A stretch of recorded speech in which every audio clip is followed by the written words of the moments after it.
Saya bisa memeluk ketiga anak saya.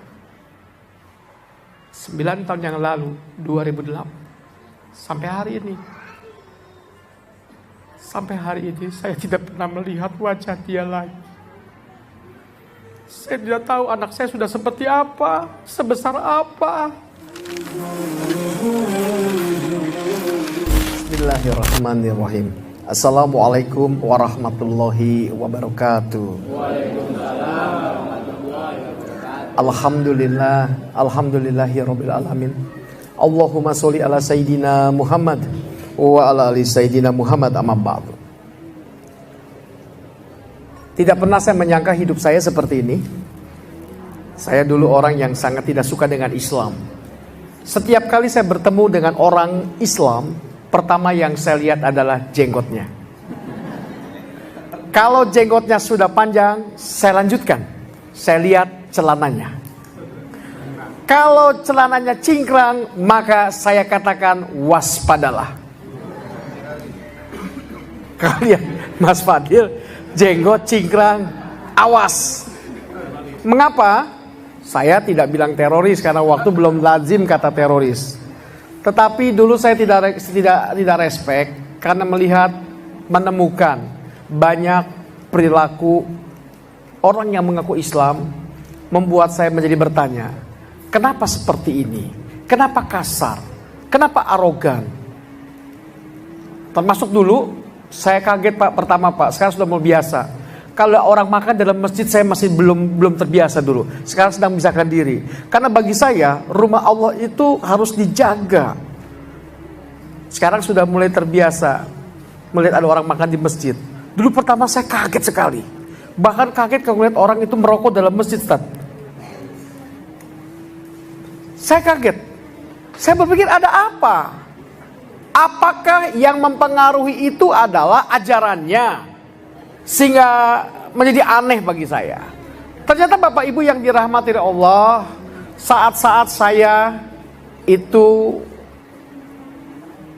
menganggap Islam aneh, dan saya diminta akhirnya menjadi PNS, pegawai negeri sipil.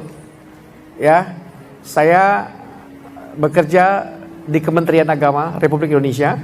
Hanya dulu di bawah Direktorat Jenderal Bimas Kristen. Saya orang Bimas Kristen. Sekarang saya di Bimas Islam. Dari gelarnya saja sudah aneh. STH, Sarjana Teologi. MPDI-nya Magister Pendidikan Islam, IAIN. Jadi ada teologi, ada IAIN. Subhanallah. Tetapi akhirnya di tengah-tengah rasa tidak suka dan bingung melihat Islam, akhirnya Allah menyatakan kasih sayangnya melalui sebuah peristiwa yang luar biasa. Tepatnya tanggal 14 Juli 2008. Saat itu saya menjadi seorang guru agama Kristen. Bapak Ibu, saya diminta menjadi PNS, menjadi guru, dan akhirnya mengajar di sebuah sekolah namanya SD Negeri. SD Negeri Pengampon di Cirebon. Bapak Ibu, pada hari itu 14 Juli subuh, saya biasanya kalau doa pagi itu selalu bersama istri dan ketiga anak saya. Tapi hari itu anak saya tidak bisa bangun dari tidur karena kami baru pulang dari Jakarta. Saya berada di Cirebon. Sehingga istri dan ketiga anak saya tidak bangun, tidak ikut doa pagi bersama dengan saya. Akhirnya Bapak Ibu, saya hanya doa pagi sendiri, baca kitab suci sendiri. Setelah saya doa pagi, baca kitab suci, baca Bible, selesai, saya setel televisi. Waktu itu masih ada TPI. Sekarang sudah tidak ada. Sempat saya siaran langsung di TPI pada waktu masih ada bersama Ustadz Arifin Ilham. Bapak Ibu, ketika TPI itu dikumandangkan, dihidupkan, ternyata yang berkumandang acara itu adalah acara azan subuh. Allahu Akbar, Allahu Akbar, Allahu Akbar, Allahu Akbar. Saya tahu azan itu sama di seluruh Indonesia. Saya sudah bertugas sebagai seorang pendeta ke NTT, ke Kalimantan, Surabaya. Bahkan saya pernah ke Yogyakarta, berkhotbah di Yogyakarta waktu itu. Di cabang dari gereja Metodis Tasikmalaya, Metodis Islam. Saya mendengar setiap kali masuk kota, azan itu sama suaranya. Tapi hari itu menjadi sangat berbeda. Tiba-tiba ketika azan dikumandangkan, jantung saya berdetak keras. Sampai kehilangan energi pada tubuh saya. Tiba-tiba saya jatuh ke tanah dalam keadaan sujud. Dan ketika saya jatuh, saya mau bangun lagi, saya tidak bisa bangun. Saya pikir saya terkena lumpuh. Saya tidak bisa bangun. Dalam keadaan bingung, saya coba bangunkan istri saya. Saya mau panggil istri saya, Mami, saya terkejut. Karena ternyata bukan cuma tidak bisa menggerakkan jari saya, tidak hanya bisa menggerakkan tubuh saya, tetapi juga bahkan saya tidak bisa bicara. Sehingga saya berpikir, saya menyimpulkan saya terkena serangan stroke. Dalam keadaan kebingungan, saya menjadi gelisah. Ada apa dengan diri saya?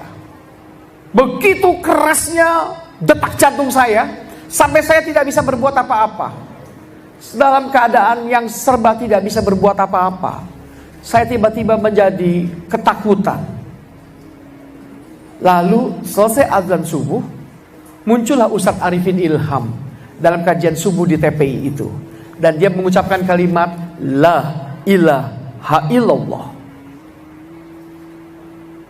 Ketika dia mengucapkan kalimat La ilaha illallah, tiba-tiba ada cahaya. Sementara di kamar saya masih tidur dengan anak-anak saya karena masih kecil waktu itu. Anak saya 3, yang paling besar bernama Keisha Caroline, yang kedua adalah Hiskia Abiel, dan yang paling kecil adalah Jeremy Bleskley. Anak-anak masih kecil sehingga tidur di satu kamar yang sama. Saya tidak bisa berbuat apa-apa, saya tidak bisa bangun, tiba-tiba ada cahaya. Kamar agak redup dan cahaya itu menerangi kamar saya. Saya menjadi takut. Cahaya apa ini?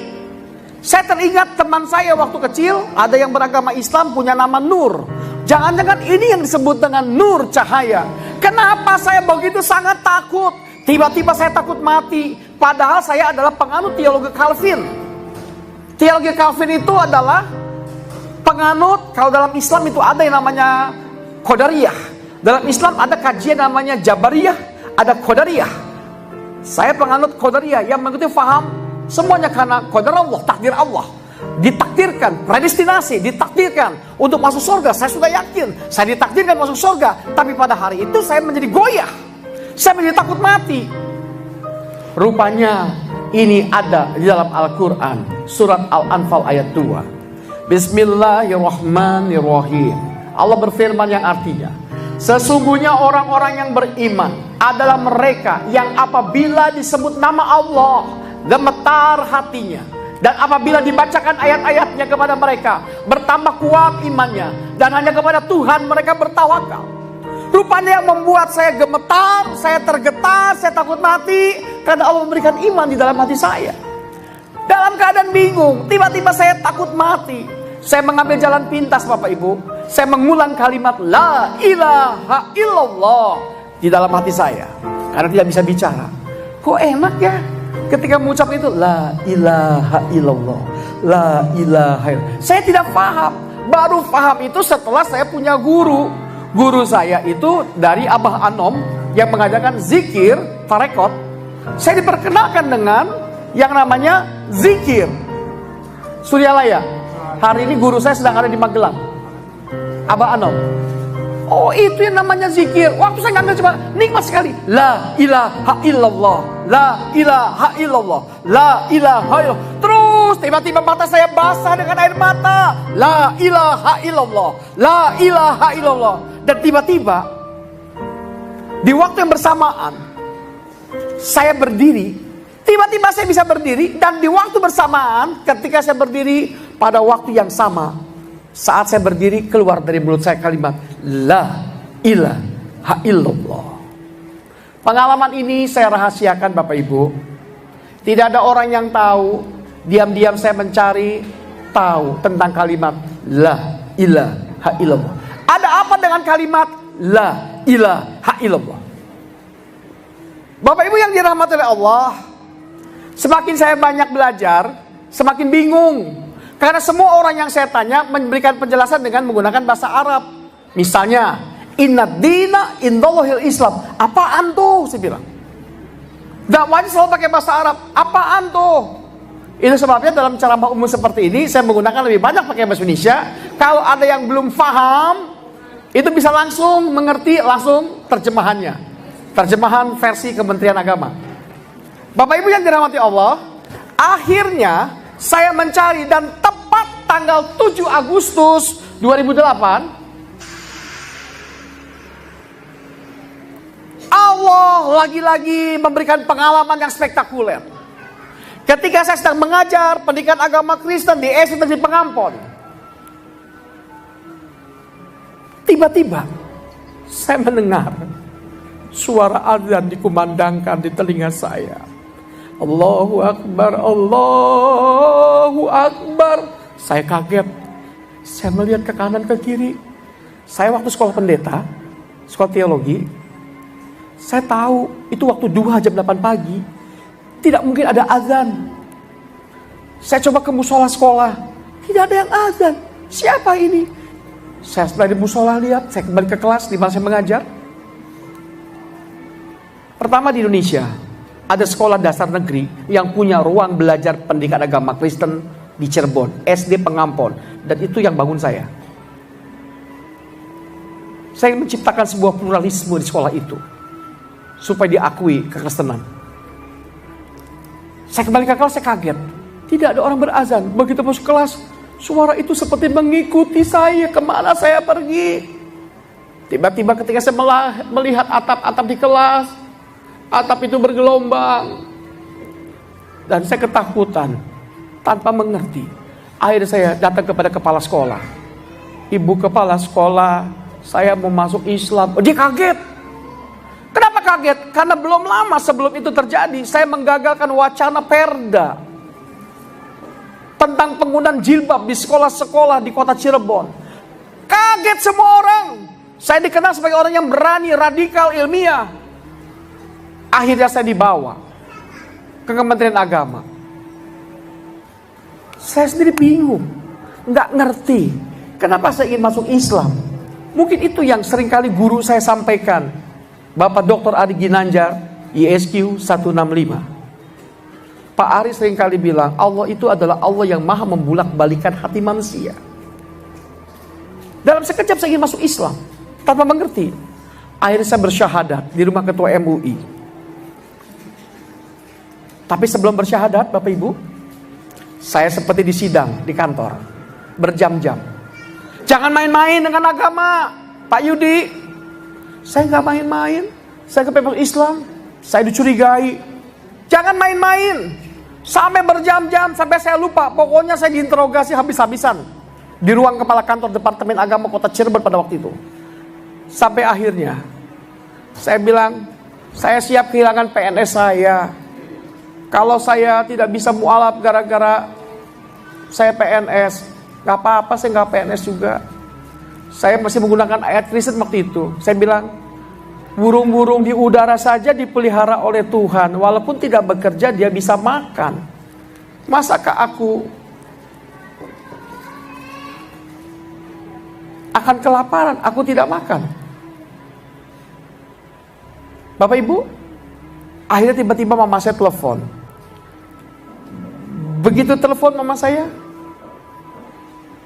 dia tanya, apa betul Cingi, nama saya So Cingi. Bapak Ibu kalau lihat kopea saya nggak kelihatan. Kalau dibuka jangan lihat. Jangan lihat. Lihat perhatikan saya. Lihat. Nah, kelihatan kan? Masih saudaranya Jackie Chan. Suaranya kayak Ahok, tapi saya bukan saudaranya Ahok. Masya Allah. Ada kejadian di satu kampung. Ketika saya masuk ke kampung, ada nenek-nenek sampai naik ke kursi, kepengen lihat Ustadz keturunan Cina seperti apa.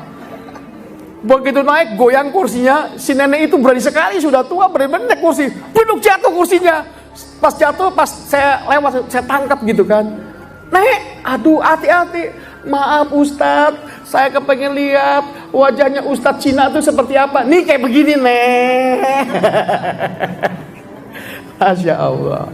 Mama saya bilang, apa betul kamu masuk Islam? Mama kok tahu? Mama ditelepon oleh istri kamu nangis-nangis.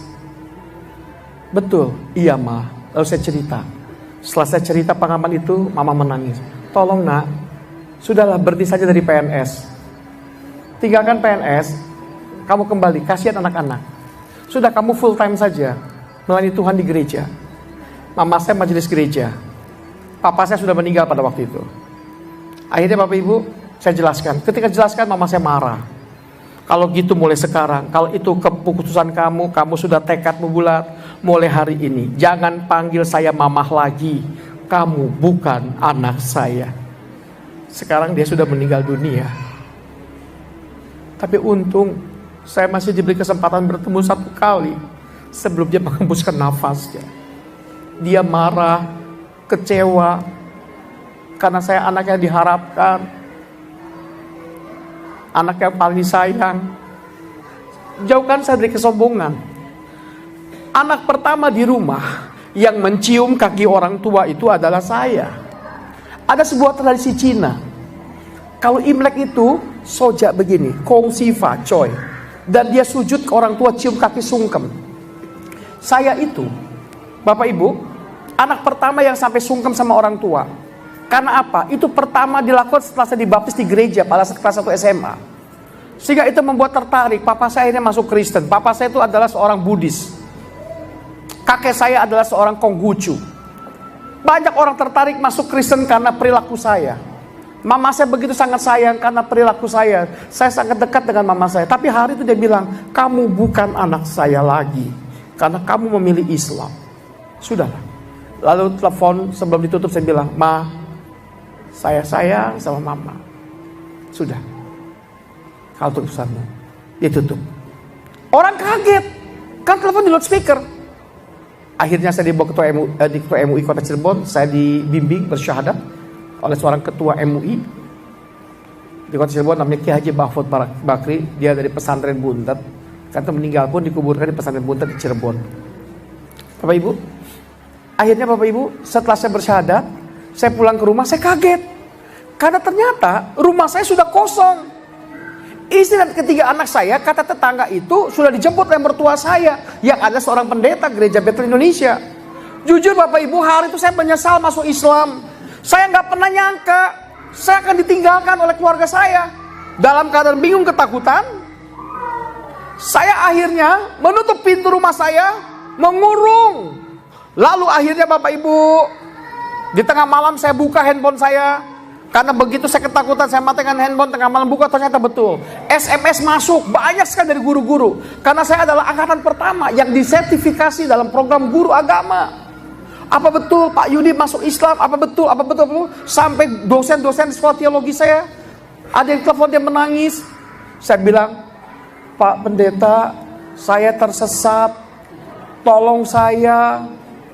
Kenapa hidup saya jadi kayak begini Pak? Ya sudah, ke Rembang, saya tunggu. Singkat cerita saya di Rembang. Sampai di Rembang itu Bapak Ibu, saya diajak ke gereja, tidur di hotel. Tapi saya kebingungan. Sampai gereja kok jadi tidak nyaman, jadi gelisah. Jadi galau begitu kalau bahasa sekarang. Pulang ke hotel, saya nggak nyaman. Lalu saya ngumpet-ngumpet sholat. Mau nyoba saya kan sekolahnya di SD Negeri Stan. Kalau SD Negeri itu masuk sekolah bacanya Al-Fatihah. Pulang wal asri. Jadi saya masih ingat Al-Fatihah. Cuman saat itu belum bisa membedakan mana hak tebal, mana hak tipis. Kalau sekarang sudah tahu yang namanya hak begitu. Kalau ngaji yang paling susah tuh hak, sampai saking susahnya berusaha belajar, sampai seret tenggorokan saya adem sari habis 2 dus. Gara-gara hak begitu. Saya lihat yang penting kalau orang Islam tuh kalau mau sholat berwudu. Asal basah saja muka, tangan, kaki. Lalu setiap kali saya berkata Allahu Akbar, kok enak ya? Nggak tahu niatnya apa. Lalu sujud. Begitu sujud nikmat sekali, tenang sekali. Ternyata itu adalah jarak yang paling dekat yang diberikan oleh Allah, fasilitas ketika sujud. Ketika seorang hamba sujud, maka itu adalah jarak yang paling dekat antara manusia dengan sang Kholik pencipta Allah Subhanahu wa taala. Setelah itu saya pulang. Begitu pulang ke kantor saya minta maaf karena suasana masih rame. Saya bilang, Pak Kepala Kantor, mohon maaf, saya mau izin 1 hari lagi. Oh iya Pak Yudi, saya mau mundur dari kependetaan saya. Saya mundur, saya serahkan, semua kaget dia. Setelah itu kembali ke kantor, rame di kantor, ditanya ibu-ibu karena waktu itu mau puasa. Pak Yudi, saya mau tanya, ini ada pertanyaan teman-teman, saya mau wakili. Apa Bu? Tapi pribadi boleh? Boleh. Apa ya Bu? Dia malu-malu, pribadi nih Pak, maaf ya Pak. Iya apa? Pak Yudi sudah disunat belum? Saya sekarang udah sunat. Insya Allah bapak-bapak jangan khawatir direpotkan karena sunatnya sudah kering. Saya jawabnya pelan-pelan, belum. Akhirnya dibawa ke dokter. Di sana terkenal namanya Bapak Ahmad. Dia memang spesialis sunat. Sampai di sana diantar oleh teman-teman di Departemen Agama, 1 mobil. Ditanya umurnya berapa? Dia menjawab 38 tahun. Hah? Akhirnya ditolak, suruh pindah ke dokter lain. Banyak dokter menolak saya. Rupanya ditolak itu bukan karena goloknya tidak tajam, tapi karena saya ada diabetes sehingga dikhawatirkan terjadi pendarahan. Akhirnya saya disunat di rumah sakit. Selesai sunat kering, langsung saya menjemput istri saya. Ternyata sampai di istri bukan siap pakai Bu. Ibu-ibu nih kalau ngomong sunat paling seneng Ustaz.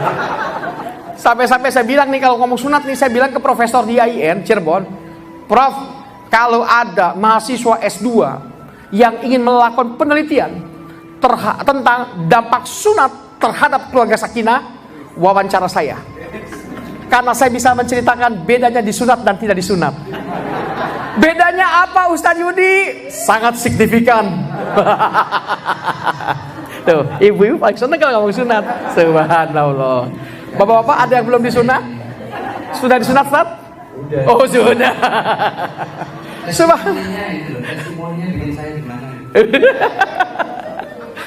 Ini saya diminta judulnya mengapa memilih Islam. Beda dengan tadi pagi kajian. Ini saya hanya bercerita tentang kisah yang orisinil. Karena memang banyak orang merasa aneh, kok bisa seorang pendeta masuk Islam. Aneh kan? Saya juga aneh. Apalagi waktu di wisuda, saya bingung di IAIN. Saya tahu saya cum laude, duduk paling depan, dipanggil mahasiswa terbaik program pasca sarjana tahun 2011 adalah saudara Yudi Mulyana. Saya diem, cilak. Jangan-jangan ada nama lain yang sama gitu kan? Takutnya saya diem. Saya masih belum pede. Begitu maju, iya. Pak Yudi mualaf. Oh saya maju, woi mualaf yang terbaik katanya. Saya bilang saya bisa lulus cepat 1,5 tahun itu bukan karena pinter. 1,5 tahun wisuda cum laude bukan karena pinter. Tahu kenapa? Dosennya kasihan sama mualaf. Bukan karena pinter. Dan alhamdulillah dapat hadiah haji sebagai petugas TPHD dari Pak Gubernur. Makasih Pak Gubernur, saya sudah dihajikan. Nggak tahu alasannya apa. Yang jelas berangkat haji karena sunatnya sudah kering itu pasti.